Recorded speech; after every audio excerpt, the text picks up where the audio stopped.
All right, so now that we have a figure eight, we can move on to another variation. This is a figure eight follow through. A lot of people use this knot for climbing to tie themselves into the rope to their harness. I'm just going to demonstrate it, wrapping it around this white pole right here. So I've already got the figure eight made. In another video, you can learn how to do that.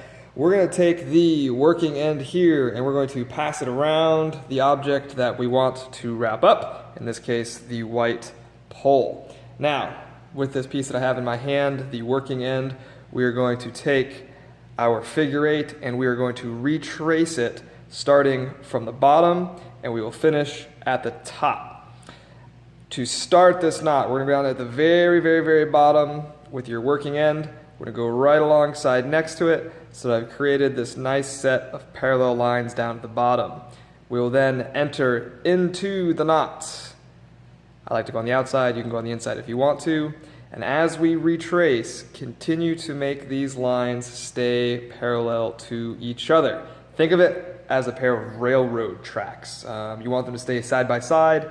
If one track goes a different direction, you're going to have a very unhappy train. So continuing as we go around, we're going to follow this line right here, going in through, around, and then it'll come up from the bottom. So let's do that. We're going to pull this extra slack through. So we're going to wrap around, and again I'm staying parallel. You can see down there I'm parallel at the bottom. I'm continuing to be parallel, and now we're going to go in through here.